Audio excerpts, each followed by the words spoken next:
Hi, hello. All right. Hi. Hi, everyone. How's everybody doing? It's a beautiful Monday afternoon ish. I live in Florida, so we are kind of preparing for a hurricane. So the excitement is in the air. Excitement, I mean. But no, guys. Hi, everyone. How is everybody doing today? This is Rachel from the MPH Life, and I come to you today with a little bit about the cholesterol, HDL, LDL, triglycerides business. I figured I may shed a little bit of light to kind of help people get how that thing works and why some modifications are so important.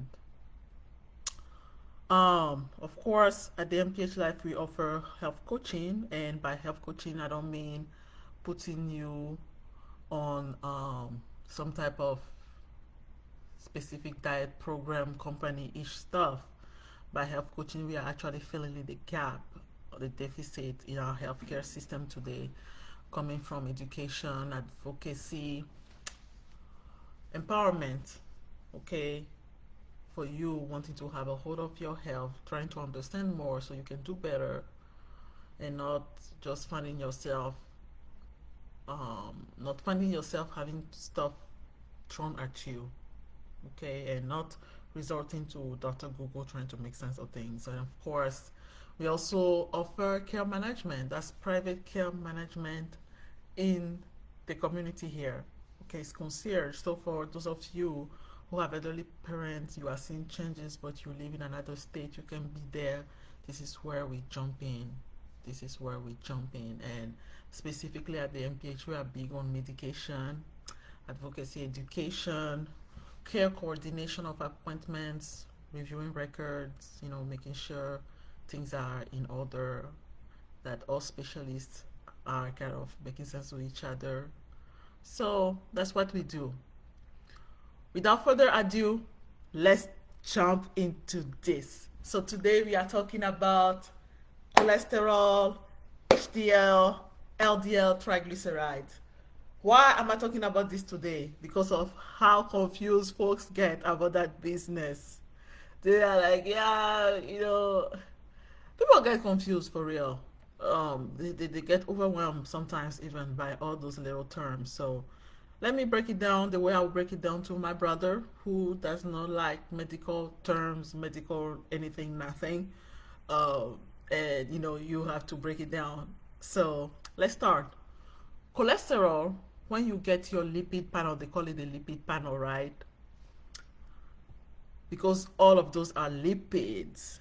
Lipids are fats. So cholesterol, you see total cholesterol is actually the addition of your HDL, LDL, and 20% of your total triglycerides. That's the number you are looking at.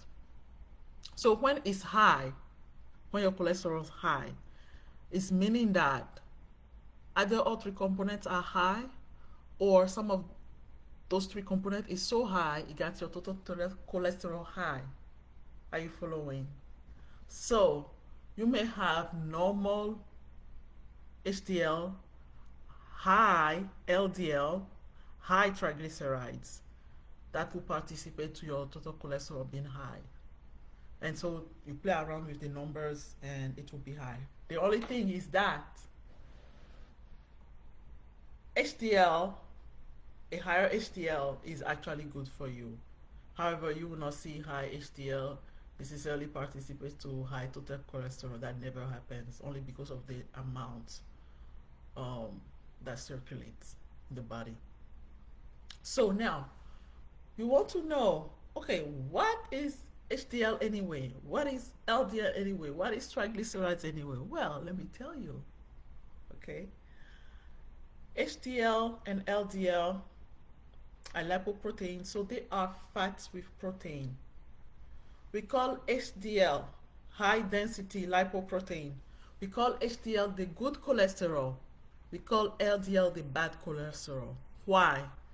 HDL job is to really get the fats, the excess fat circulating to your liver so the liver can get rid of it. That's what the HDL does. LDL, in the other hand, is taking that excess fat you have and circulating it around in your body, in your blood vessels, which ultimately harden your blood vessels, the artery. That's what makes it hard. That and the process of inflammation and injury. But really, that participates to the artery in getting hard. And our vessels are actually pliable. If your blood pressure is high, it expands. If it's low, it shrinks, that type of thing. So if the vessels get hard, it becomes harder and harder for circulation, really. And that's how you are prone to some issues. So LDL is considered the bad cholesterol for that reason. Okay? Triglycerides. When we eat, the excess is like a storage of excess calories. Let's put it that way. Triglycerides is a storage of excess calorie. Most of our excess calorie, a lot of our excess calorie coming from sugars and carbs. That's where most of your excess calorie comes from. So it is storage as a triglyceride and is supposed to be used as energy as you demand. Except we don't really spend or expend that as much energy as we are supposed to nowadays. Back in the days when we were hunters and farmers and things, yeah, we called on that. So basically, you are not having a storage of triglycerides running around in your system. But now we are really not that active. We are not spending that much. So, and we keep eating and adding on, adding on. It's getting converted more into triglycerides. So that's what triglyceride is. The thing with triglyceride is that it also circulates around in your body and it hardens your vessels. It does that nasty job too. Not only that, too high of triglyceride can participate to pancreatitis, inflammation of the pancreas, pretty painful and uncomfortable. Just not comfortable at all. It sucks. I've not had it. I've taken care of people that had it. It just it's miserable. So that's what triglyceride is. So again, total cholesterol is comprised of the HDL, good cholesterol, LDL, bad cholesterol, and triglyceride, the storage of excess energy. And typically, talking about energy really is the breakdown of carbohydrates and sugar. This is why most diabetics tend to have cholesterol issues, because when your blood sugar is not controlled, when you are having those spikes, when you are having that excess, it's getting stored as triglycerides. The higher the amount of triglyceride, the higher the 20% which will participate to your total cholesterol. Not only that, the higher that amount, the more job, the faster job it is doing at hardening your blood vessels, your arteries. So that's one thing that doesn't really, that doesn't work in your favor. Folks that drink a lot, alcoholic, for instance, tends to have high triglycerides. Why? Because of that alcohol, which is just sugar. You only need this much sugar. Your body only needs to can only process this much. So the excess of it is getting stored. All right. So now I have put out a little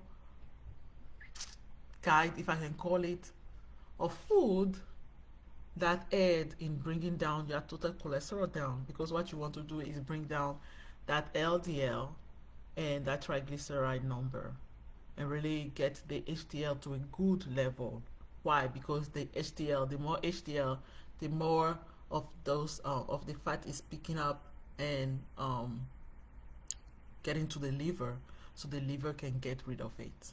Okay, so We've talked about eating the healthy nuts, right? We've talked about uh,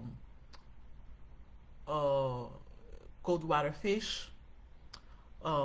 We talked about really decreasing the intake of the food that have that crap.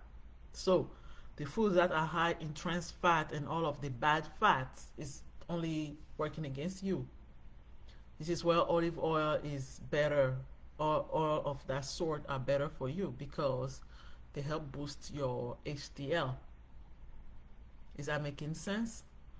So, you want, when you are often told, oh, you need to watch what you eat, you need to do this.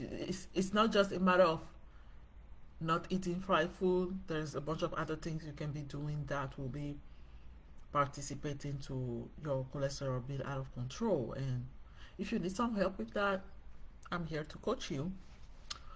Um, but you want to put in things that help bring those numbers down ultimately. And this is where it is so important to limit also the sugar intake, because now you know how it participates to raising your cholesterol. And we all know that high cholesterol participate to why? Because you have those bad things going around. They harden your artery, leads to high blood pressure, heart disease, and I'm not gonna go on. It's not um it's not a good place. It's not a good thing to have. It's not a good thing to have. And now I hope you understand why exercise helps with those things, right? Because you are burning the excess um, calorie. So storing less triglycerides, participating to your cholesterol. Is that making sense? So, um, and if you are watching, don't make sure to wave or tell me where you are watching from. I appreciate it. So this is why that lipid panel. Now there is way more to it. It breaks down into even more stuff, but the easier way to put it is bringing up those three to help you understand, why what is going on, and when you are told, "Hey, your cholesterol is high," okay, there are some changes you need to make. There are some changes you need to make. Um, Now I mentioned about the things to eat. I have the little, I don't want to say flyer, the little guide that for food that will help boost. Hi Brandon, it's good to see you made it today. I'm so happy. Food that will help boost your HDL, okay? And think about it. While the LDL is going around circulating the bad boys, HDL is taking it to the liver so the liver can get rid of it. So HDL is actually working against LDL. So you want to boost that HDL and bring the LDL down, okay, with the modifications and also the triglycerides. And again, cutting out the fried food, cooking with the right type of food, incorporating foods such as healthy nuts in your diet, 1 to 2 ounces a day is helpful. The cold water fish oil, um, watching the amount of sugar, exercising, those are things that will help you. Now, if you want to take it to a deeper level as to what you are eating on a daily basis, I can help you with that too. But I gave you a bunch of clues with the carbs, the sugar, the fat, and things like that. So I hope that was very helpful. And I'm going to ask: is there any question before I uh, I close it? If there is no questions, I will end the live, and I'm going to thank you, Brandon. I'm so glad you made it finally. It was good seeing you guys. Thank you for coming on. Thank you for watching. Make sure to comment, like, share my videos. If you have questions, you can put them in the comment. I'll follow and answer you. And I wish you guys a wonderful rest of the week. For those of us in Florida, we have one eyebrow raised, like what? And I'm sure down south they are even way more freaked out. But it will, hopefully is not as bad as they are expecting, although we are seeing what happened at the places. Um, so you guys take care, stay well, and reach out if you have questions. Bye. Thank you.